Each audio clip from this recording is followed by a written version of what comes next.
I was halfway through restocking the canned goods aisle when the bell over the front door jingled.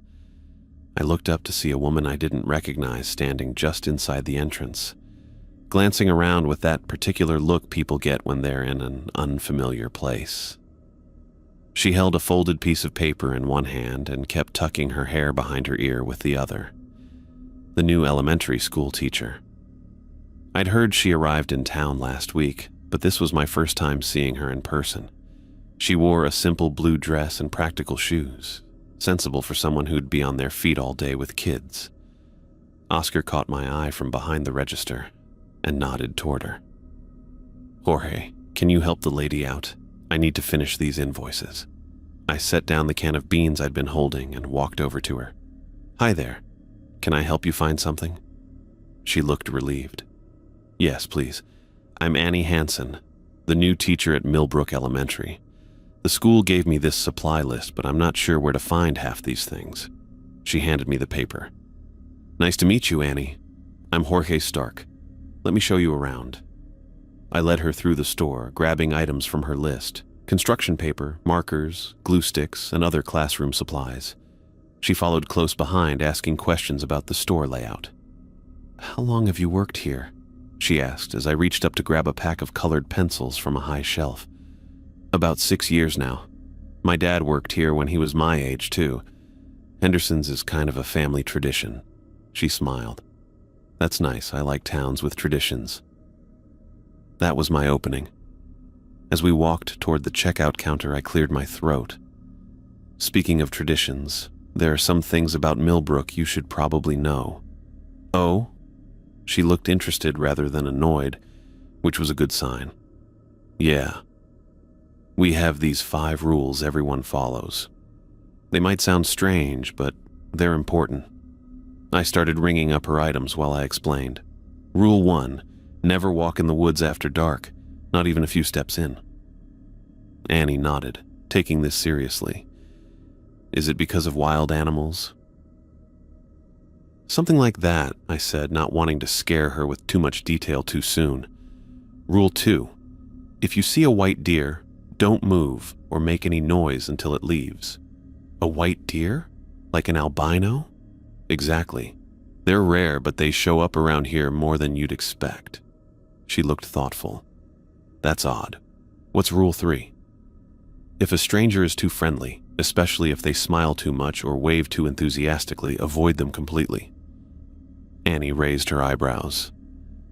"That seems specific. Trust me, you'll know it when you see it." Rule 4, if you hear music when there shouldn't be any, go inside immediately and lock your doors and windows. She was watching my face carefully now, trying to figure out if I was joking. I wasn't. "And rule 5, I continued, if you hear someone calling your name from the woods or dark places, never answer, no matter who it sounds like." Annie was quiet for a moment. "These don't sound like ordinary safety precautions." "They're not," I admitted, "but they keep people safe here." What surprised me was what happened next. Instead of laughing or dismissing the rules like most newcomers did, Annie leaned forward. "Where do these rules come from? How long have they existed?" I paused while bagging her supplies. Most people just nodded politely or changed the subject.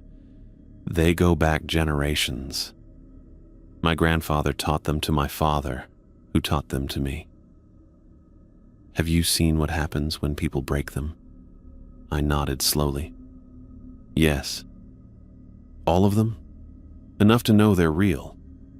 She didn't back away or laugh. Instead, she asked more questions.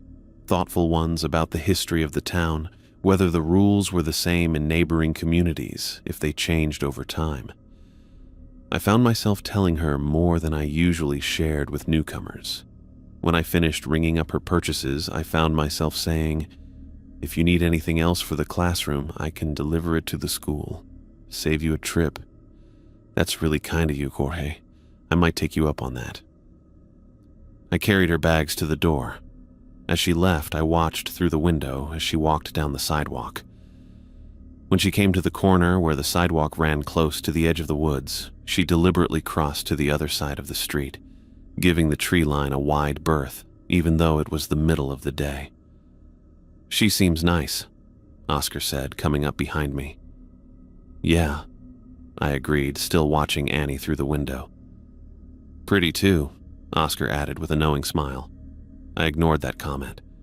She actually listened about the rules. Most newcomers don't. "Let's hope she keeps listening," Oscar said, his tone turning serious. "Remember what happened to the last teacher?" I nodded. The previous elementary school teacher had lasted less than a month before breaking Rule 5. She'd left town the next day, pale and shaking, refusing to tell anyone what she'd heard or seen. "I should check on her in a few days," I said. "Make sure she's still taking the rules seriously." Good idea. As I went back to restocking shelves, I thought about Lance Boyd, the traveling salesman who'd stopped in town last summer.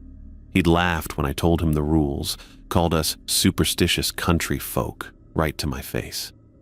3 days later, they found him at the edge of the woods with spiral markings carved into his skin. The official report said animal attack, but everyone in town knew better.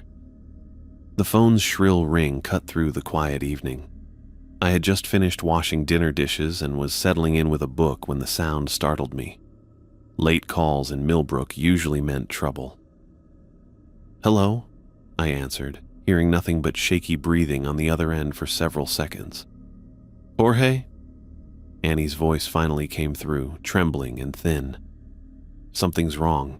My reflection. It's gone." I gripped the receiver tighter. "What do you mean, gone?" I went to brush my teeth and there's nothing there. The mirror's working fine. I can see the shower behind me, the towel rack, everything, but I'm not there. I'm not in it. Her words tumbled out faster now. I thought maybe it was just that mirror, but I checked the one in my bedroom too. "I'm gone, Jorge." My stomach dropped. "Don't move. Stay away from windows. I'll be right there." I hung up and rushed to my father's room, knocking once before pushing the door open. Dad was still awake, reading in bed with his reading glasses perched on his nose. "It's Annie," I said. Her reflections disappeared. Dad's face changed instantly. He swung his legs off the bed and reached for his shoes. "Thin ground's testing her. Let's go." We took Dad's truck, driving faster than was strictly safe on Millbrook's quiet streets. Neither of us spoke. We both knew what this meant. Newcomers sometimes faced these tests, especially those who got close to families like ours who understood the town's true nature. Annie lived in a small rental house near the elementary school. All the lights were on when we pulled up, blazing from every window like a lighthouse. I reached her front door in 4 quick strides and knocked. "Annie, it's Jorge and my dad." The door opened just enough for her to peer out before she pulled it wider. Annie stood there in sweatpants and an oversized t-shirt, her face pale and drawn. She'd been crying. "Thank you for coming," she whispered, stepping back to let us in. "I know it sounds crazy, but it's not crazy," I assured her, following her inside. "Not in Millbrook." The living room was bright with every lamp turned on. All the curtains were drawn tight, and Annie had even placed a blanket over the window in the front door. She'd gathered pillows and blankets on the couch, creating a small fortress in the center of the room. "I've been sitting here since I called," she said, hugging herself. I didn't know what else to do. Dad moved to one of the covered windows and carefully peeled back the edge of the curtain, just enough to look out. His body went rigid. "Spencer?" I asked. He let the curtain fall back into place. "There's something out there. Shadows moving where they shouldn't be." Annie made a small, frightened sound. "What does it mean?" Dad turned to face us, his expression grave but calm. "It means the thin ground is testing you, Annie. Millbrook sits on what my father called a boundary place, where our world overlaps with something else. New people who learn our rules and start to understand. Sometimes they get noticed." "Noticed by what?" Annie asked. Better not to name it, Dad replied. But we'll stay with you tonight. By morning this should pass. I moved to Annie's side, placing a hand on her shoulder. We won't leave you alone. She nodded gratefully, some of the tension leaving her body. We settled in for a long night. Dad took the armchair near the front window, periodically checking outside. I sat beside Annie on the couch. None of us felt like sleeping. Want to check the mirror again? I asked after an hour had passed. Annie shook her head. Not yet. I'm scared of what I might not see. Around 2 a.m, we heard scratching at the back door. Not like an animal trying to get in. More deliberate, almost like fingernails dragging slowly across the wood. Dad and I exchanged looks. Annie pulled her knees to her chest. Don't open it, Dad said unnecessarily. Don't even acknowledge it. The scratching continued for nearly 20 minutes before stopping abruptly. At 4, the lights flickered 3 times but stayed on. Annie reached for my hand and held it tightly. Tell me something normal, she whispered. Something that has nothing to do with any of this. I thought for a moment. When I was 10, I decided the store needed a pet cat to catch mice. I found a stray kitten and hid it in the storage room for 3 days, before Oscar discovered it had shredded an entire case of paper towels. Annie's laugh was small but genuine. Did you get to keep it? No, but Mrs. Winters down the street took him in. Named him Shredder. We traded stories through the night, keeping our voices low. Dad remained vigilant, checking windows periodically and reporting that the shadows still moved in patterns that didn't match any light source. Finally, the first gray light of dawn filtered through the edges of the curtains. Dad stood and stretched. Sunrise, he said. Annie, would you like to check now? Annie hesitated, then nodded. I walked with her to the bathroom, waiting outside the door. Jorge, she called after a moment, her voice lifting with relief. I'm back. When she emerged, color had returned to her face. It's normal again. I can see myself. Dad was already in the kitchen when we returned. The shadows are gone too, he reported. You made it through, Annie. What happens now? She asked. Now we eat breakfast, Dad said practically. You got eggs? While Dad cooked, Annie sat at her small kitchen table, looking exhausted but relieved. I made coffee, moving around her kitchen with growing familiarity.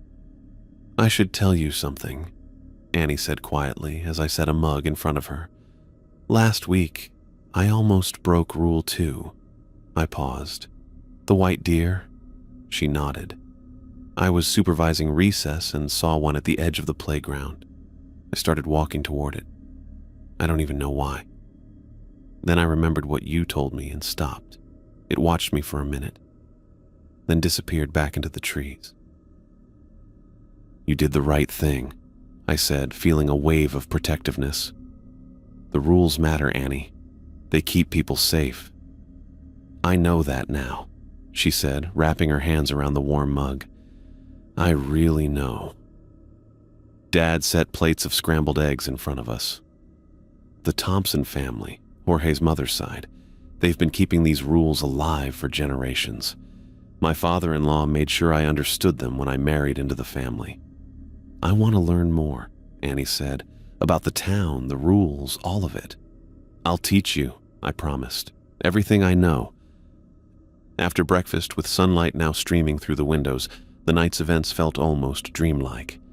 But the serious look in my father's eyes reminded me it had been very real. We helped Annie clean up, and I made sure she felt safe staying in the house alone.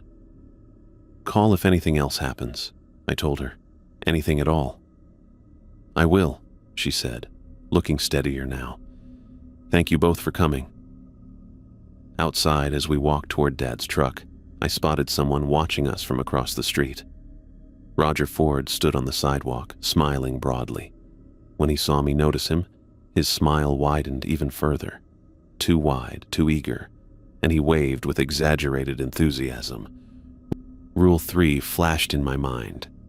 Avoid overly friendly strangers who smile or wave too much. I grabbed Dad's arm and steered him toward the truck. "Let's go, now." "What is it?" Dad asked, then followed my gaze. His expression hardened. "Get in the truck, Jorge." Ford kept waving, his smile fixed and unnatural as we pulled away from the curb. I got off the phone with Sheriff Barry, my hand still shaking a little. I had just finished telling her everything about Roger Ford, the way he smiled too wide, how he waved with that unnatural enthusiasm, and most importantly, how he perfectly fit the description of Rule 3. Avoid overly friendly strangers who smile or wave too much. "I know it sounds strange," I said before hanging up, "but in Millbrook, these things matter." Sheriff Barry had listened carefully, taking notes without judgment. She promised to look into Ford's background, though I could tell she was being professional rather than truly believing my concerns about the rules. 3 days later, my phone rang while I was restocking the fishing tackle display at Henderson's. "Jorge, Jade Barry here. You were right about Ford." I stepped away from the display, lowering my voice even though no customers were nearby. "Right how?" "His real name is William Brennan.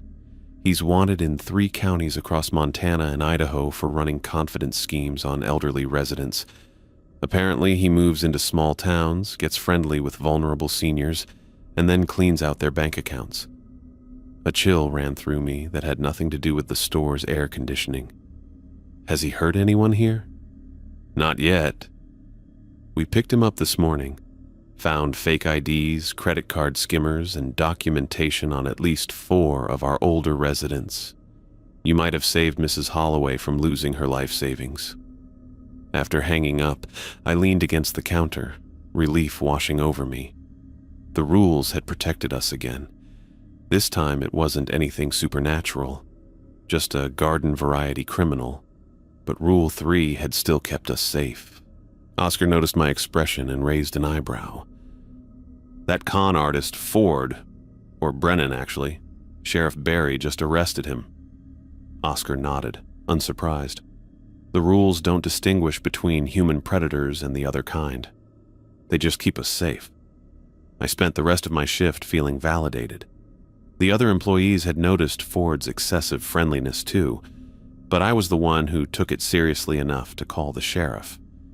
Maybe I really was growing into my role as a guardian of Millbrook's traditions. My satisfaction lasted exactly 4 hours and 26 minutes. I was helping a customer find canning supplies when my phone vibrated. Annie's name flashed on the screen and something in my gut tightened. "Jorge." Her voice was barely above a whisper. "There's a white deer near the playground. I'm following Rule 2, but some of the kids are getting restless. How long do I need to stay still?" My heart jumped to my throat. "Don't move, I'm on my way." I quickly explained the situation to Oscar, who immediately waved me out the door. "Go. White deer don't show up by accident." I drove to the elementary school faster than was strictly legal, parking haphazardly in the fire lane.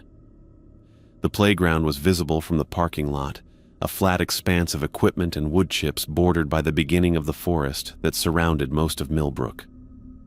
Annie stood at the edge of the playground, her body completely rigid. About 20 feet away, a magnificent white deer grazed peacefully on the grass between the playground and the tree line. Its coat wasn't the dingy off-white of an albino, but a pure, luminous white that seemed to glow even in the afternoon sunlight. I approached slowly, careful not to make sudden movements or sounds. When I reached Annie, I whispered, "Where are the kids?" "Inside," she breathed back, barely moving her lips. "I told the assistant teacher to take them in for an early art period." Smart woman.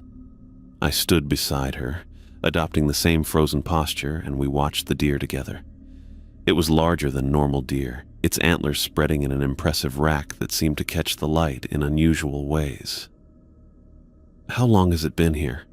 I asked, my voice barely audible. "About 20 minutes before I called you." We remained there, completely motionless for what felt like forever. My back began to ache, My legs grew stiff, but I didn't dare move. The white deer occasionally looked up at us, its dark eyes seeming almost knowing before returning to its grazing. Nearly an hour passed before the deer finally lifted its head, gazed at us for one long moment, and then turned and walked unhurriedly into the forest, disappearing among the trees. Annie let out a long breath and sagged against me. My legs are killing me. I put an arm around her shoulders. You did exactly right. That's not a normal deer. I gathered that. She rubbed her calves. What would have happened if I'd moved? I don't know specifically, I admitted, but nothing good. That evening, I took Annie to meet Josephine Knapp, one of our town elders who knew more about Millbrook's history and rules than anyone else alive. Josephine lived in a small house near the town center, its walls lined with books and strange artifacts collected over her 70 years. A white deer at the school, Josephine said, pouring tea for us. That's significant. It's watching. Testing. Testing what? Annie asked. You, Josephine said simply. Newcomers who learn the rules sometimes attract attention. I leaned forward. Annie followed Rule 2 perfectly. She didn't move until the deer left. Josephine nodded approvingly. Good. Your Uncle Jeff wasn't so wise. This was news to me. Uncle Jeff saw a white deer? 15 years ago. He was hunting out of season, saw a white deer, and shot at it. Josephine shook her head. He missed, thankfully, or things would have been even worse. What happened to him? Annie asked. Josephine sipped her tea. First, his truck broke down on the way home. Then his house caught fire, not enough to destroy it, just enough to make it unlivable for months. His dog ran away. He lost his job when the lumber mill closed unexpectedly. Finally, he fell and broke his leg in 3 places while repairing his roof. I remembered some of this, but I'd been only 14 when Uncle Jeff left town. I hadn't connected it to the rules. After the leg, he left Millbrook, Josephine continued. Said the town was cursed. I tried to explain he'd brought it on himself by disturbing the white deer, but he wouldn't listen. We thanked Josephine for the information and left as darkness fell. I suggested dinner at the diner, and Annie agreed. The meal was comfortable, both of us processing what we'd learned from Josephine. It was fully dark when we left the diner. The walk to Annie's rental house wasn't long, just 4 blocks through the center of town before reaching the residential area near the school. The night was clear, stars visible above the streetlights, and the air had that early autumn crispness that made walking pleasant. We were passing the gap between the hardware store and the old post office building when I heard it. Jorge. I froze mid-step. The voice had come from the darkness between the buildings, a voice I recognized instantly despite not having heard it in 15 years. Jorge, I need your help. It was my grandfather Roger's voice, exactly as I remembered it. The slight gravel, the particular way he pronounced my name with the emphasis on the first syllable. But my grandfather had been dead for 15 years. Jorge, please, I'm hurt. Annie's hand clamped around my arm, her fingers digging in. Rule 5, she whispered urgently. Don't answer. The voice came again, more insistent. Jorge, I know you can hear me. Why won't you help me? Every instinct in my body screamed to respond, to help the voice that sounded exactly like my grandfather. My mouth opened, words forming on my tongue. Annie's grip tightened painfully. It's not him, she hissed. Remember Rule 5. We started walking again, faster now, away from the voice. But it followed us, seeming to move from shadow to shadow along our route. Jorge, why are you ignoring me? Jorge. The voice grew angry, the familiar tones of my grandfather twisting into something else, something with an edge that made my skin crawl. Jorge, answer me! Annie pulled me along, practically running now. I felt a pressure building in my head, an overwhelming compulsion to turn around, to answer the voice, to help my grandfather. The urge was almost physical, like hands pushing against my back. "Almost to my house," Annie panted. "Don't look back, don't answer." The voice continued calling, each repetition of my name more distorted and angry than the last. Without Annie's presence, I'm not sure I could have resisted the urge to respond. My name followed me everywhere. For 3 straight nights, it floated through the darkness, calling with Grandfather Roger's voice. I heard it from the woods behind Henderson's, from the alley beside the post office, even from the empty lot across from my house. "Jorge," it would whisper, sounding exactly like him. "Jorge, I need you." Each time I walked faster, clenching my jaw against the urge to answer. My skin crawled with the knowledge that something was watching me, waiting for me to break Rule 5. On the 3rd night, I barely slept. I lay awake listening for my name, jumping at every creak of the old house. When morning finally came, I stumbled into the kitchen to find Dad already at the table, dark circles under his eyes. "You heard it again last night," he said, not a question. I nodded, pouring coffee into the largest mug we owned. 3 nights in a row now. Always sounds like Grandpa Roger. Dad stared into his own cup. "When I was about your age, I went through the same thing. For me, it was my brother's voice. He died when we were kids." He looked up at me, went on for nearly 2 weeks. 2 weeks? The thought of enduring this for 11 more days made my stomach turn. "How did you make it stop?" "I didn't. It just ended. Your grandfather said I passed some kind of test." I was about to ask more when my phone buzzed with a text from Oscar asking if I'd be late. I grabbed my jacket and keys, promising Dad we'd talk more later. The morning at Henderson's passed in a blur. I kept checking my phone, half expecting Annie to report some new strangeness. Around noon, I was restocking the freezer section when I heard it. "Jorge!" The voice came from behind the ice cream display. "Jorge, help me!" I dropped the box of frozen peas I was holding. The voice, in broad daylight. I glanced around wildly, but the only other person in the aisle was Mrs. Holloway examining frozen dinners. "Did you hear that?" I asked her. She looked up, confused. "Hear what, dear?" The voice came again, this time from the back storeroom. "Jorge, please." I backed away, bumping into a display of cereal boxes. Oscar appeared from behind the counter, frowning at me. "Everything okay?" I shook my head slightly, not wanting to frighten customers. "It's happening during the day now." Understanding dawned on his face. He nodded toward the door. "Go see Josephine. I'll cover here." 20 minutes later, I sat in Josephine Knapp's cluttered living room, hands wrapped around a mug of tea I hadn't touched. I just finished explaining everything. The voice, how it now followed me in daylight, how perfectly it mimicked my grandfather. Josephine listened without interrupting, occasionally nodding as if confirming something she already knew. When I finished, she set down her own tea and leaned forward. "Millbrook isn't like other places, Jorge. We sit on what my grandmother called thin ground, a place where our world overlaps with something else." "Something else?" I repeated. "I don't have a better name for it. No one does. But it's been here longer than the town, longer than any of us." She adjusted her glasses.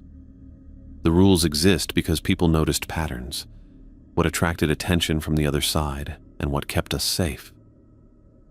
I thought about Annie's missing reflection, the white deer, the unnatural shadows. Why is this happening to me specifically? "Because you're a Thompson," she said simply. "On your mother's side. The Thompson family has served as guardians of Millbrook for generations. Your grandfather did it. Your father did it for a while. Now it's testing you." "Testing me for what?" "To see if you'll uphold the rules, to see if you'll protect the town." She reached out and patted my hand. The calling of your name will continue until you're accepted or until you break. I drove home with Josephine's words echoing in my head. When I got there, I called Annie and asked her to meet me at the house. Dad was already home, and I filled them both in on what Josephine had told me. "So, what do we do?" Annie asked. "Just wait it out?" I shook my head. "I don't think waiting is the answer. If this is a test, maybe I need to prove something." Dad looked at me carefully. "What are you thinking?" "I'm thinking we need to gather everyone, the whole town." I stood up, suddenly certain. If this is about protecting Millbrook, then let's make it official. The next day, Sheriff Barry helped us spread the word. By 7 that evening, the community center was packed with nearly every resident of Millbrook. People sat in folding chairs, stood along the walls, whispered to each other about why they'd been called. I recognized faces from Henderson's, the diner, the hardware store, people who'd lived here all their lives alongside newcomers who'd arrived in recent years. Annie sat in the front row next to Dad. Josephine was there too, nodding encouragingly. Sheriff Barry stood by the door, arms crossed. Oscar had closed the store early to attend. As I walked to the front of the room, the murmuring died down. I cleared my throat, suddenly aware of how quiet it had become. "Thank you all for coming," I began. "Most of you know me. I'm Jorge Stark. I work at Henderson's. My family has been in Millbrook for generations." I paused, looking out at the sea of faces. We all know Millbrook has rules. They might seem strange to outsiders or newcomers, but they keep us safe. Tonight, I want to make these rules clear for everyone. As I spoke those words, the temperature in the room dropped noticeably. Several people pulled their jackets tighter, looking around in confusion. I continued anyway. Rule number 1. Never walk in the woods after dark. The lights flickered briefly. On the wall behind me, shadows began to move in ways that didn't match the people casting them. Rule number 2. If you see a white deer, don't move or make noise until it leaves. The cold intensified. I could see my breath now, forming clouds in front of my face. Annie's eyes widened, but she gave me a small nod to continue. Rule number 3. Avoid overly friendly strangers who smile or wave too much. A pressure began building in the room, not physical, but something I felt in my mind, pushing against my thoughts, trying to make me stop talking. Several people near the back stood up as if to leave, then sat back down, looking confused. Rule number 4. If you hear unexplained music, go inside and lock your doors and windows. The shadows on the walls grew darker, stretching into impossible shapes. One formed what looked like a hand reaching toward me. I felt sweat breaking out on my forehead despite the cold. Rule number 5, I said, my voice growing stronger, despite the pressure trying to silence me. Never answer if someone calls your name from the woods or dark places. As I said the final rule, I heard it, my name, whispered from every corner of the room at once. "Jorge," came Grandfather Roger's voice, though his tone had changed. It was angry now, threatening. The pressure in my head became almost unbearable. The shadows writhed on the walls. People gasped, some covering their ears as if they could hear it too. But I didn't stop. I looked out at my neighbors, my community, and continued. These rules aren't superstitions. They're not small-town paranoia. They're our protection against something that's been here longer than Millbrook itself, something that tests us, that watches us. The voice grew louder, competing with my words. The shadows stretched toward me from all sides. My family has helped keep these rules alive for generations. The Thompsons have been unofficial guardians of this knowledge. But these rules belong to all of us. They protect all of us, and we all need to follow them. I finished reciting the 5 rules to the gathered townspeople when I felt the supernatural pressure suddenly release. It was like a physical weight lifting from my shoulders. One moment I was straining against an invisible force, and the next I could breathe freely again. The voice that had been calling my name, the one that sounded so much like my grandfather Roger, made a sound I'll never forget. It was like wind rushing through broken glass, high-pitched and jagged, before fading away completely. The sound seemed to sweep through the community center and then out into the night. I watched as the shadows that had been stretching toward me, twisting into impossible shapes on the walls, gradually settled back into normal patterns.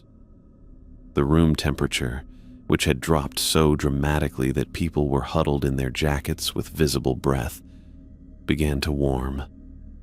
I could feel the change spreading through the room as people straightened in their chairs and loosened their scarves. Josephine Knapp rose from her seat near the front. Her eyes met mine, and she gave me a firm nod before turning to address the crowd. "The test has passed," she announced, her voice carrying clearly through the now quiet room. "What you've witnessed tonight is proof of what the Thompson family has protected us from for generations." As people began to file out, several of the older residents approached me. Mrs. Holloway, who must have been in her 80s, took my hand between both of hers. "Your grandfather would be proud," she told me. "Thank you for continuing the Thompson tradition." Mr. Peterson, who owned the hardware store, clapped me on the shoulder. "Your mother's family has kept this town safe longer than any of us have been alive," he said. "Good to see you stepping up." I hadn't expected this reaction. I'd been so focused on getting through my speech, on fighting against whatever was trying to stop me, that I hadn't considered what would come after. The acknowledgement felt both strange and right. Dad waited until most people had left before approaching me. He didn't say anything, just pulled me into a brief, tight hug. When he stepped back, I could see moisture in his eyes. Annie was the last to approach. She'd stayed seated while others filed out, watching the interactions with a small smile. "That was something else," she said, standing to join me. "Are you okay?" "Yeah," I said, surprised to find it was true. Better than I've been in weeks, actually. We walked out of the community center together. Outside, the night air felt different. I paused at the bottom of the steps, looking toward the edge of town where the forest began. The woods had seemed menacing for as long as I could remember, especially at night. There was always a sense that something was watching, waiting. But now, the trees stood quiet and still, no longer projecting that feeling of malice toward the town. "The woods seem different," Annie said, following my gaze.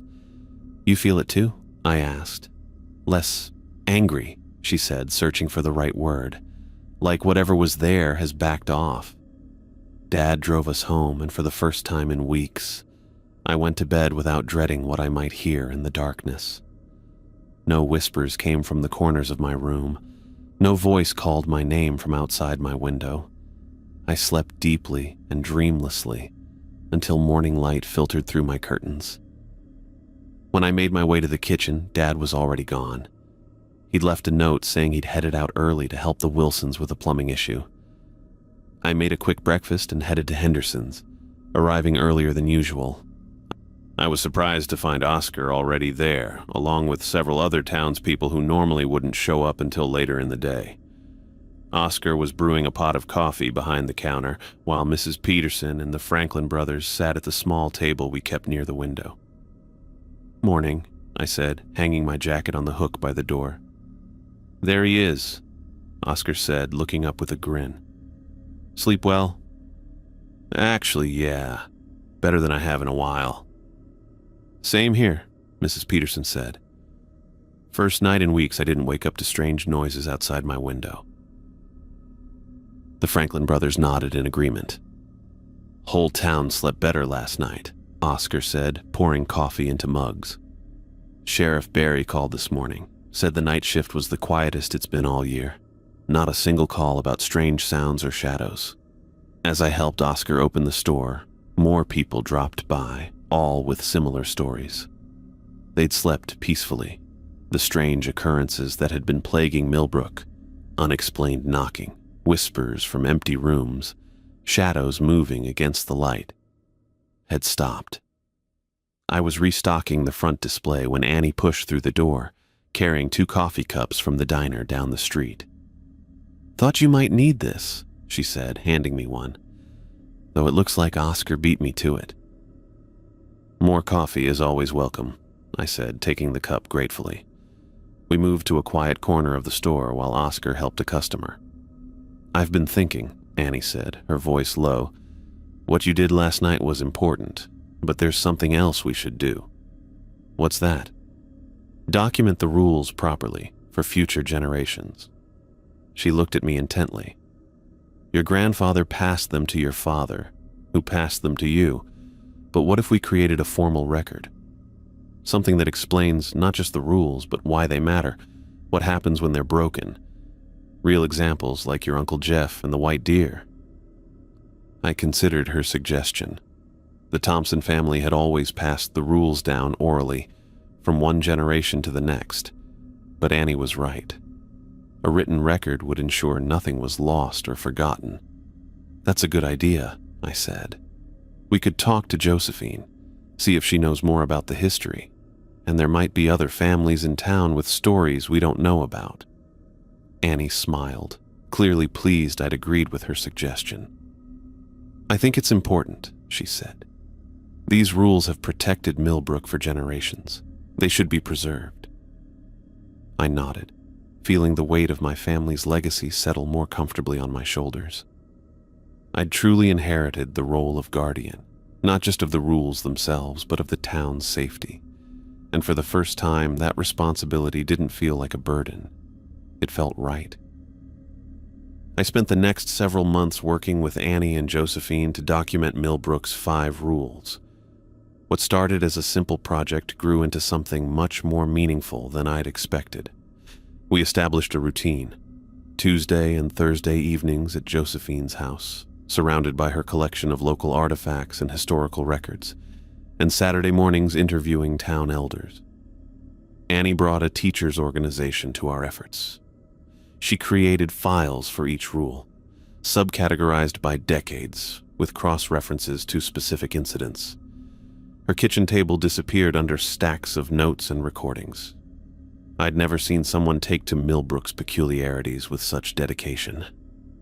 "These stories need to be preserved properly," she told me one evening as we walked back from interviewing Mrs. Holloway, who'd shared a harrowing account of music playing from empty fields in 1972. Not just for newcomers, but for the children born here, who might take the rules for granted. The oldest residents opened up to us in ways that surprised me. Mr. Finch, at 93, the oldest person in town, invited us into his living room filled with black and white photos dating back to when Millbrook was just a cluster of buildings around a sawmill. "My grandmother saw the white deer 7 times in her life," he told us, voice cracking with age but eyes sharp with memory. "Said it was always before something big happened. Last time was 3 days before the mill fire of 1938.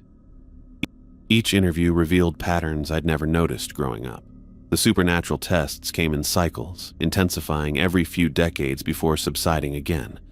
The most recent uptick had started around the time I took over at Henderson's, culminating in my public recitation of the rules. Josephine's contribution proved most surprising.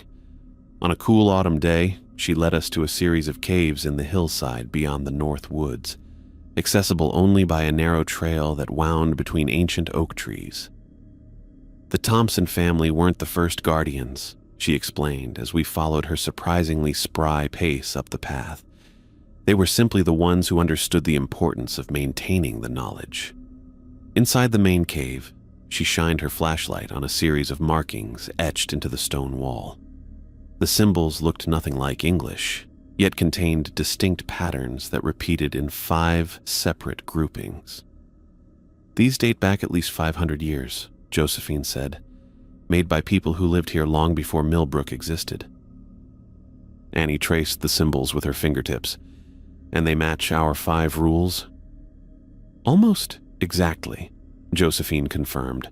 "The first grouping warns of darkness beyond the trees. The second speaks of white messengers that must be honored. The third describes false friends with empty smiles. The fourth mentions songs that shouldn't be heard. And the fifth... She paused, her flashlight illuminating the final set of symbols. The fifth warns never to answer when the voices call your name. I took photos of the markings to include in our documentation, feeling a chill that had nothing to do with the cave's temperature. Whatever watched over Millbrook had been here long before any of us. The most personal discovery came when Dad brought down a box of Grandpa Roger's belongings from our attic. Inside, wrapped in faded cloth, we found 5 leather-bound journals spanning from 1962 until his death. I never knew he kept these, Dad said, handling them carefully. He was always private about his role as guardian. The journals detailed every supernatural occurrence Grandpa Roger had witnessed or been told about. White deer sightings, mysterious music, voices calling from the woods, shadows that moved against the light, all documented with dates, times, and outcomes. He'd also recorded the names of those who broke the rules and what happened to them afterward. Most fascinating were his entries about my Uncle Jeff. Grandpa had tried repeatedly to warn Jeff about the consequences of his actions, only to be dismissed as superstitious. The entry from the day after Jeff shot at the white deer was particularly heartbreaking. My son has challenged what should not be challenged. I fear for what comes next. Annie and I grew closer through our work. The shared purpose brought us together in a way ordinary dating never could have. We spent evenings reading Grandpa's journals aloud to each other or comparing notes from our interviews. Sometimes we'd stay up talking until dawn about what it all meant, the thin ground, the ancient presence, our place in it all. One rainy Sunday in April, as we sorted through photos of the cave markings at her kitchen table, Annie looked up at me.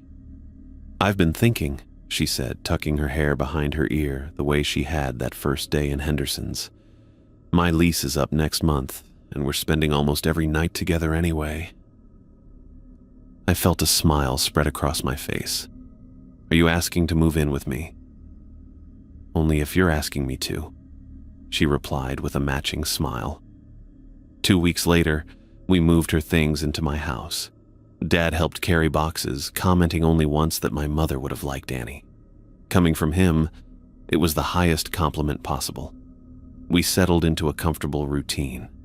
Mornings at Henderson's for me, school days for Annie, evenings spent completing our documentation project. The supernatural incidents around town had quieted since my public recitation of the rules, but we knew from Grandpa's journals that such periods of calm were temporary. "The town needs to be ready when the testing returns," I explained to Oscar one morning while restocking the bread aisle. "And newcomers need to understand these aren't just small-town superstitions." Oscar nodded sagely. "Your grandfather would be proud. He always worried what would happen when he was gone." On a warm evening in early June, Annie and I walked home from dinner at the diner. The sun hung low in the sky, casting long shadows across Main Street as we turned onto the residential road leading to our house. We were discussing plans to present our completed documentation to the town council when Annie suddenly gripped my arm. "Jorge," she whispered, nodding toward the tree line ahead. There, at the edge of the woods where our street met the forest, stood a white deer. Larger than a normal deer, its coat gleamed with an inner light that seemed to pulse gently in the fading daylight. Its antlers branched impressively above its head, more points than I'd ever seen. Remembering Rule 2, we both froze in place. I could feel Annie's hand tightening on my arm as the deer regarded us with unnaturally intelligent eyes. For several minutes, we stood motionless as the deer watched us. Then, to my astonishment, it began walking toward us. In all the stories I'd heard, in all of Grandpa's journals, the white deer had never approached humans directly. The deer stopped just a few feet away, its eyes, dark and knowing, fixed on mine. Then it lowered its head and stepped forward again, stretching its nose toward my hand. I remained perfectly still as the deer's soft muzzle touched my skin, its warm breath ghosting across my fingers. The contact lasted only seconds before the deer pulled back, gave what almost looked like a nod, and turned unhurriedly back toward the woods. We watched in silence as it disappeared among the trees, its white coat visible through gaps in the foliage until it vanished completely. "What just happened?" Annie whispered, still not moving. "I don't know," I admitted, "but I think we need to tell Josephine." The next day, we recounted the experience to Josephine in her living room. She listened intently, her eyes widening when I described the deer touching my hand. "In all the records I've studied, in all the stories passed down through generations," she said slowly, "there's never been an account of the white deer making physical contact with a person. It's always observed from a distance, testing but never touching." "What does it mean?" Annie asked. Josephine looked at me with something like reverence. "It means acceptance. The guardian of the thin ground has acknowledged Jorge as Millbrook's protector." Word spread quickly through town. People stopped me on the street to ask about the white deer, some offering congratulations as if I'd achieved something remarkable. Mrs. Holloway brought a homemade pie to Henderson's. Sheriff Barry nodded respectfully when our paths crossed outside the post office. Even Dad seemed to stand a little straighter, as though a weight had been lifted from his shoulders. The town council accepted our documentation project with unanimous approval. They allocated funds to print copies for the library, school, and town hall, ensuring the knowledge would be preserved and accessible. Mayor Wilson formally recognized Annie and me as the keepers of Millbrook's traditions, a title that had never officially existed but everyone understood. On the first day, the printed copies were available. I hung a framed version of the 5 rules on the wall near Henderson's entrance, where newcomers would see them immediately upon entering. Oscar helped me position it just right, stepping back to admire our work. "Perfect spot," he said. "Your grandfather used to stand right there and recite them to every new face that walked in." I ran my fingers along the frame, feeling a connection to Grandpa Roger and all the Thompsons before him who had protected Millbrook. For the first time, I felt completely at peace with my role as guardian. The responsibility that had once seemed so burdensome now felt right, like a coat that finally fit properly. That evening, Annie and I sat on our front porch watching fireflies appear in the gathering dusk. The woods at the edge of town stood quiet and still, neither threatening nor inviting, simply present as they had been for centuries before Millbrook existed. "Do you ever wonder what it is?" Annie asked, her head resting on my shoulder. "What lives in the thin ground?" "Sometimes," I admitted. "But Grandpa wrote that understanding it isn't as important as respecting it." Annie nodded thoughtfully. "I like being part of this, part of the tradition." I squeezed her hand, thinking of all the Thompsons who had carried this responsibility before me, and now of Annie sharing it with me. The legacy of protection continued, strengthened by our documentation and the town's renewed awareness of the rules.